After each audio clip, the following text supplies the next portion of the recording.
Baiklah jamaah Majelis Hadroh yang dimuliakan Allah Subhanahu wa Ta'ala, sedikit melanjutkan pembahasan kita pada Selasa yang lalu tentang larangan untuk kita berbuat sifat takabur, di mana takabur salah satu juga yang paling bahaya. Kenapa? Karena bisa memicu untuk perbuatan kezoliman dan kemaksiatan yang lainnya. Sebagaimana kemarin sudah diingatkan ya dalam hadis Nabi Muhammad SAW ya, bahwa perbuatan maksiat yang muncul akibat dorongan hawa nafsu masih dapat diharapkan ampunannya. Tetapi kalau kedurhakaan yang muncul karena adanya rasa takabur, maka sulit untuk diampuninya. Kenapa? Karena dengan rasa takabur tadi, seperti minggu yang lalu kita bahas, orang bisa berbuat dengan segala macamnya. Dengan rasa sombong dan merasa besar, bisa berbuat zolim terhadap yang lebih kecil. Dengan berasa sombong dan besar, bisa menganiaya orang lain. Bahkan seorang pelajar, Anda ini banyak anak-anak murid yang belajar menuntut ilmu, dengan berasa sombong, merasa lebih pintar, akhirnya menghina ilmu yang didapat dan bahkan mengecilkan dan meremehkan gurunya, ketawaduannya. Padahal berbakti kepada guru termasuk ketaatan yang dianjurkan dalam beragama. Nah, yang berikutnya yaitu dari takabur tadi juga kita untuk jangan bangga terhadap berbuat kesalahan dan larangan menganggap ringan dosa-dosa kecil. Dalam hadis Nabi kita Muhammad SAW dan perkataan para ulama juga sudah diingatkan ya.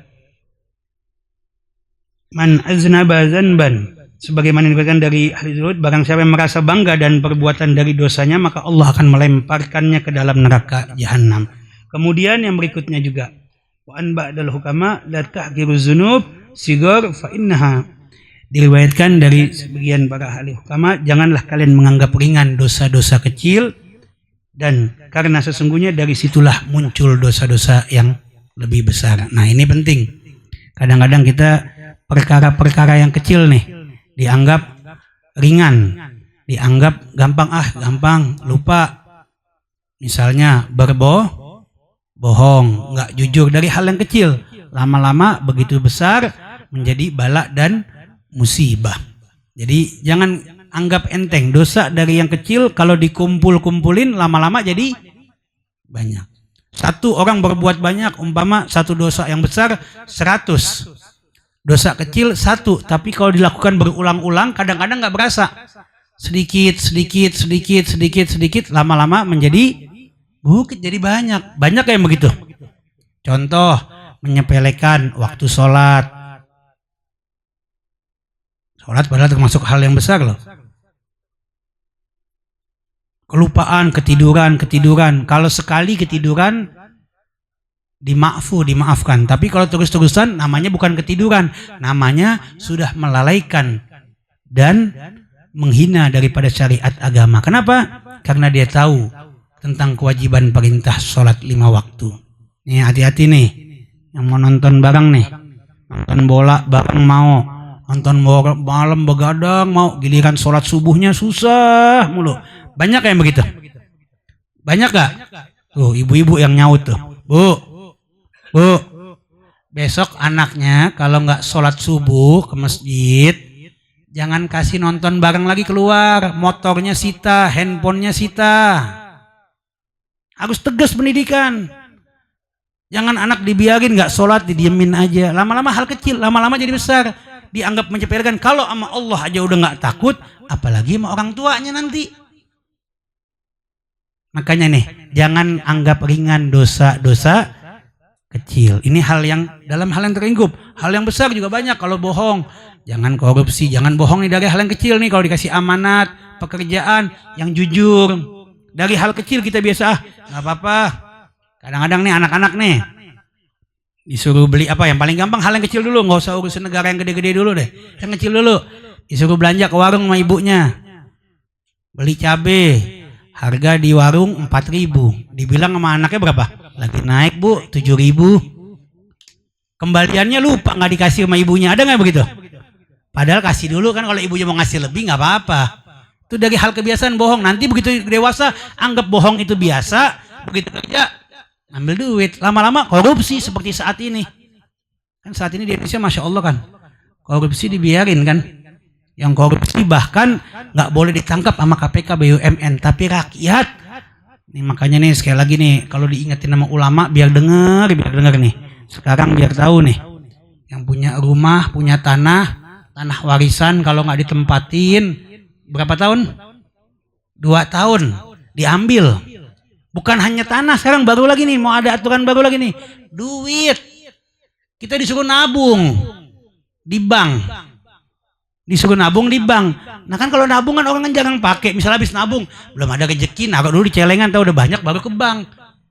Berapa waktu, kalau sampai berapa bulan nggak dipakai, dianggap rekening yang pasif, bisa dibekukan, diambil sama negara. Apa ini, rampok nih negara? Pajak ditinggi-tinggiin. Makanya nih besok nih kita mau 17 Agustus benar-benar merdeka atau nggak merdeka ini kita. Makanya mestinya tagline-nya besok nih dirubah. Biasanya apa nih tagline-nya, belum ada nih 17 Agustus besok apa nih? Mestinya merdeka dari pajak di Indonesia besok. Merdeka dari pejabat yang zalim menindas rakyatnya. Ada aturan yang nggak masuk dia, kalau duit orang disuruh nabung, mau diambil duitnya di bank enak-enak. Makanya udah kayak kembali aja ujung-ujungnya kita kayak orang dulu Pak Kiai ya. Kayak apa? Nyimpen duitnya di mana? Di bantal, udah lebih aman, amanin aja di rumah. Biar pada bangkrut bank semua. Ini hati-hati nih aturan yang keblinger nih. Nah inilah. Kenapa? Karena kebiasaan dari kecil, kebiasaan berbuat hal yang ringan, dosa kecil. Lama-lama kebiasaan dianggap biasa itu. Menindas rakyat dianggap biasa. Nyusahin rakyat dianggap biasa. Mudah-mudahan ini sedikit jadi hikmah buat kita. Jangan ringan, jangan anggap sepele dosa yang kecil, dan mari kita terus berbuat beramal baik ya. Sekecil apapun dosa harus wajib dihindarin. Insya Allah hidup kita selamat dunia akhirat, amin ya rabbal alamin. Nah, kemudian pengumuman yang berikutnya kepada jamaah, insya Allah kami juga mengundang dan mohon doa. Insya Allah seperti biasa diingatkan Maulid Nabi Muhammad SAW di Masjid As-Sa'adah, dan sekaligus milad Yayasan As-Sa'adah yang ke-36 kalinya kita laksanakan pada tanggal 12 Rabiul Awal 1447 Hijriah, bertepatan pada tanggal 5 September tahun ini 2025, harinya hari Jumat. Jadi kebetulan hari tahun ini bertepatan dengan hari Jumat, jadi kita mulai lebih pagi, jam 7 tepat sudah mulai. Insya Allah jam 10 sudah ditutup, sudah makan bersama. Doakan biar persiapannya biar lancar, biar diberikan keberkahan semuanya, amin ya rabbal alamin. Inilah sedikit yang saya sampaikan. Ahlan wa sahlan, ada tamu kita nih dari jauh, Habib Ridho Al-Jufri dari Surabaya nih. Ahlan wa sahlan, mudah-mudahan hadirnya beliau menambah keberkahan buat majelis kita, amin ya rabbal alamin. Baiklah, mari kita tutup pertemuan kita dengan sama-sama zikir dengan kalimat la ilaha illallah kita dihidupkan, dan dengan kalimat la ilaha illallah kelak kita meninggal dalam keadaan husnul khatimah, amin ya rabbal alamin.